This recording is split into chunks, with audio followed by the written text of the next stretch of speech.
Hi everyone, ಇದು ಬಂದು ಕೃಷ್ಣ ಜನ್ಮಾಷ್ಟಮಿ ದಿನದ್ದು ಬ್ಲಾಗು. ಕೃಷ್ಣ ಜನ್ಮಾಷ್ಟಮಿ ಜೊತೆಗೆ ಇವತ್ತು ನಮಗೆ ಆಡಿ ಕೀರ್ತಿಗೆ ಕೂಡ ಇತ್ತು. ಬೆಳಗ್ಗೆನೇ ಇದ್ದು ಎಲ್ಲ ಕೆಲಸ ಮುಗಿಸಿ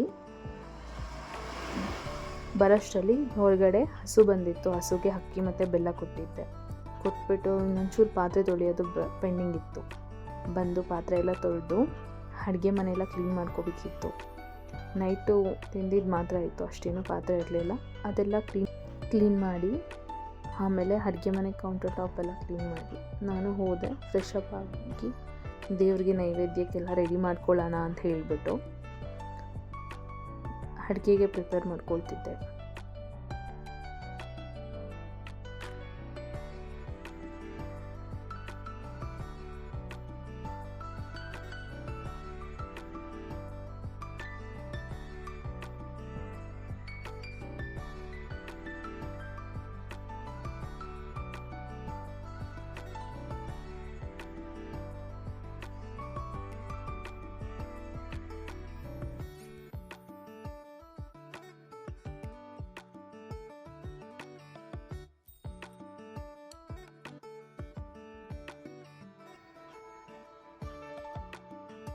ಆಮೇಲೆ ಅಡುಗೆ, ವಡೆ, ಪಾಯಸ, ಹಾಗೆ 2 ಥರ ಪಲ್ಯ ಮಾಡಿ ದೇವರಿಗೆ ಎಡೆ ಇಟ್ಟು ನೈವೇದ್ಯ ಇಡಬೇಕು. ಅದಕ್ಕೆ ಅಡುಗೆ ಎಲ್ಲ ಮುಗಿಸ್ದೆ. ಆಮೇಲೆ ಬಂದು ದೇವ್ರ ಹತ್ರ ರೆಡಿ ಮಾಡಿಕೊಂಡು ಎಡೆ ಹಾಕೋದಕ್ಕೆ ಪ್ರಾರಂಭ ಮಾಡಿಕೊಂಡೆ. ದೀಪ ಹಚ್ಚಿ ದೇವ್ರಿಗೆ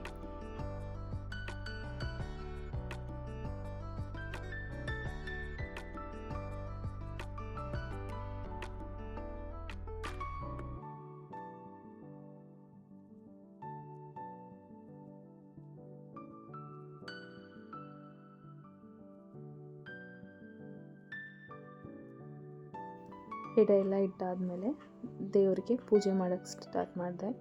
ನಮ್ಮ ಹಸ್ಬೆಂಡ್ ಬರಬೇಕಾಗಿತ್ತು. ಅವ್ರು ಒಂಚೂರು ಕೆಲಸದ ಬ್ಯುಸಿಯಿಂದ ಅವ್ರು ಬರೋಕ್ಕಾಗಲಿಲ್ಲ. ನಾನು ನನ್ನ ಮಗಳು ಮಾತ್ರ ಇಬ್ಬರು ಇದ್ದು ಪೂಜೆ ಮಾಡಿದ್ವಿ.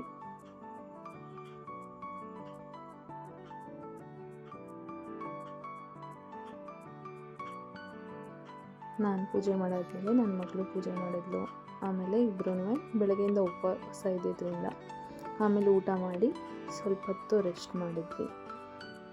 ಹಾಗೆ ಸ್ವಲ್ಪ ಹೊತ್ತು ರೆಸ್ಟ್ ಮಾಡಿ ಅಮೆಝಾನಿಂದ ಒಂದು ಪಾರ್ಸೆಲ್ ಬಂದಿತ್ತು. ಅದು ಗೊತ್ತಿಲ್ಲದೆ ನಮ್ಮ ಆಫೀಸ್ ಅಡ್ರೆಸ್ಗೆ ಮಿಸ್ ಆಗಿ ಆಫೀಸ್ ಅಡ್ರೆಸ್ ಬಂದಿತ್ತು. ಆಮೇಲೆ ಅಲ್ಲಿಂದ ರ್ಯಾಪಿಡೋ ಬುಕ್ ಮಾಡಿ ಕಳಿಸಿದ್ರು. ನಾನು ಫೋಟೋ ಫ್ರೇಮ್ಗಳಿರಲಿಲ್ಲ, ಅದಕ್ಕೆ ಒಂದಷ್ಟು ಫೋಟೋ ಫ್ರೇಮ್ಗಳನ್ನ ಆರ್ಡ್ರ್ ಮಾಡಿದ್ದೆ. ತುಂಬ ಚೆನ್ನಾಗಿ ಬಂದಿತ್ತು ಫೋಟೋ ಫ್ರೇಮ್ಗಳು. ಟೋಟಲ್ ಆಗಿ 9 ಫೋಟೋ ಫ್ರೇಮ್ಸ್ ಬಂದಿತ್ತು. ಬಟ್ ಈ ಪ್ರೈಸ್ಗೆ ಬರ್ತಿದೆ. ಫೋಟೋ ಫ್ರೇಮ್ಸ್ಗಳು ತುಂಬ ಚೆನ್ನಾಗಿತ್ತು, ಕ್ವಾಲಿಟಿನೂ ಅಷ್ಟೇ ಚೆನ್ನಾಗಿದೆ. ಇವತ್ತು ಕೃಷ್ಣ ಜನ್ಮಾಷ್ಟಮಿ ಇದ್ದಿದ್ದರಿಂದ ನನ್ನ ಮಗಳ ಡ್ಯಾನ್ಸ್ ಕ್ಲಾಸಲ್ಲಿ ಎಲ್ಲ ಮಕ್ಕಳಿಗೂ ರಾಧಾ ಮತ್ತು ಕೃಷ್ಣಂದು ಕಾಸ್ಟ್ಯೂಮ್ ಹಾಕ್ಕೊಂಡು ಬರಬೇಕು ಅಂತ ಹೇಳಿದ್ರಂತೆ. ಅದಕ್ಕೆ ನಾನು ನನ್ನ ಮಗಳಿಗೆ ರಾಧನ್ ಥರ ರೆಡಿ ಮಾಡೋಣ ಅಂತ ಅವಳ ಹತ್ರ ಇದ್ದಿದ್ದ ಲಂಗ ಬ್ಲೌಸಲ್ಲೇ ನನ್ನ ವೇಲ್ ಹಾಕಿ ಹೀಗೆ ರೆಡಿ ಮಾಡಿದ್ದೀನಿ. ಅವಳನ್ನ ಕರ್ಕೊಂಡೋಗಿ ಈಗ ಡ್ಯಾನ್ಸ್ ಕ್ಲಾಸಿಗೆ ಬಿಟ್ಟು ಬರಬೇಕು. ಅವಳನ್ನ ಕರ್ಕೊಂಡೋಗಿ ಡ್ಯಾನ್ಸ್ ಕ್ಲಾಸ್ಗೆ ಬಿಟ್ಟೆ. ಅಲ್ಲಿ ಇನ್ನೂ ಅಷ್ಟಾಗಿ ಮಕ್ಕಳು ಯಾರೂ ಬಂದಿರಲಿಲ್ಲ. ಅದಕ್ಕೆ ಹಿರು ಮಗಳೇ ಬರ್ತಾರೆ ಅಂತ ಹೇಳಿಬಿಟ್ಟು ಅವಳನ್ನ ಡ್ಯಾನ್ಸ್ ಕ್ಲಾಸ್ಗೆ ಬಿಟ್ಬಿಟ್ಟು ನಾನು ಹೊರಗಡೆ ಬಂದೆ. ಅಷ್ಟರಲ್ಲಿ ಜೋರು ಮಳೆ ಬರ್ತಿತ್ತು. ಅಲ್ಲೇ ಸ್ವಲ್ಪ ಹೊತ್ತು ವೆಯ್ಟ್ ಮಾಡಿ ಆಮೇಲೆ ಮಳೆ ನಿಂತಮೇಲೆ ಮನೆಗೆ ಬಂದು ಮತ್ತೆ ದೇವರಿಗೆ ದೀಪ ಹಚ್ಚಿ ಪೂಜೆ ಎಲ್ಲ ಮುಗಿಸ್ಬಿಟ್ಟು ಸ್ವಲ್ಪ ಹೊತ್ತು ಕೂತ್ಕೊಂಡು ಆಮೇಲೆ ದೇವಸ್ಥಾನಕ್ಕೆ ಹೋಗೋಣ ಅಂದ್ಬಿಟ್ಟು ನಾನು ರೆಡಿ ಆಗಿಬಿಟ್ಟು ನನ್ನ ಮಗಳನ್ನ ಡ್ಯಾನ್ಸ್ ಕ್ಲಾಸಿಂದ ಕರ್ಕೊಂಡು ಬರೋಕ್ಕೆ ಹೋದೆ. ಅವಳದು ಡ್ಯಾನ್ಸ್ ಎಲ್ಲ ಮುಗ್ದಿತ್ತು. ಆಮೇಲೆ ನಾನು, ನನ್ನ ಮಗಳು, ನನ್ನ ಹಸ್ಬೆಂಡು ಸುಬ್ರಹ್ಮಣ್ಯನ ದೇವಸ್ಥಾನಕ್ಕೆ ಹೋದ್ವಿ. ಸುಬ್ರಹ್ಮಣ್ಯನ ದೇವಸ್ಥಾನದಲ್ಲಿ ಇವತ್ತು ರಶ್ ಇರುತ್ತೆ ಅಂದ್ಕೊಂಡ್ವಿ. ಅಷ್ಟೇನು ರಶ್ ಇರಲಿಲ್ಲ, ಖಾಲಿ ಇತ್ತು.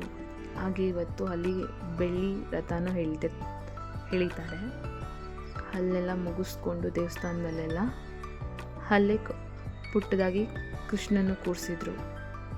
ಅದನ್ನು ನೋಡಿಬಿಟ್ಟು ಪ್ರಸಾದ ತಿಂದ್ಕೊಂಡು ಅಲ್ಲಿಂದ ಪೂರಿ ಜಗನ್ನಾಥೇಶ್ವರ ದೇವಸ್ಥಾನಕ್ಕೆ ಹೋಗೋಣ ಅಂತ ಹೊರಟ್ವಿ. ಅದು ಸುಬ್ರಹ್ಮಣ್ಯನ ದೇವಸ್ಥಾನದಿಂದ ಸ್ವಲ್ಪ ಹತ್ರನೇ ಇರೋದು. ಅಲ್ಲಿ ಹೋದ ತಕ್ಷಣ ಅಲ್ಲಿ ಫಂಕ್ಷನ್ ಮಾಡ್ತಿದ್ರು. ಅಲ್ಲಿರೋರೆಲ್ಲ ಕೃಷ್ಣನಿಗೆ ಸೆಲೆಬ್ರೇಷನ್ ಮಾಡೋ ಥರ ಮಕ್ಕಳಿಗೆಲ್ಲ ಕೃಷ್ಣನ ವೇಷ ಹಾಕಿ ಡ್ಯಾನ್ಸು ಸಾಂಗೆಲ್ಲ ಆಡ್ತಿದ್ರು. ಆಮೇಲೆ ಹೋಗಿ ದೇವರ ದರ್ಶನ ಮಾಡ್ಕೊಂಡ್ವಿ. ತುಂಬ ಚೆನ್ನಾಗಿತ್ತು. ನಾ ಫಸ್ಟ್ ಟೈಮ್ ಹೋಗ್ತಿರೋದು ಆ ಟೆಂಪಲ್ಗೆ. ದರ್ಶನ ಮುಗಿಸ್ಕೊಂಡು ನಾನು ನನ್ನ ಮಗಳು ಹಸ್ಬೆಂಡು ಹೊರಟ್ವಿ. ಹಾಗೆ ನನ್ನ ಮಗಳು ಬಂದು ಪಾನಿಪುರಿ ಬೇಕು ಅಂತ ಕೇಳ್ತಿದ್ಲು. ಅದಕ್ಕೆ ಅಲ್ಲೇ ದೇವಸ್ಥಾನದ ಹೊರಗಡೆ ಪಾನಿಪುರಿ ಇತ್ತು. ಅದನ್ನು ತಿಂದ್ಕೊಂಡು ಮನೆ ಕಡೆಗೆ ಬಂದ್ವಿ.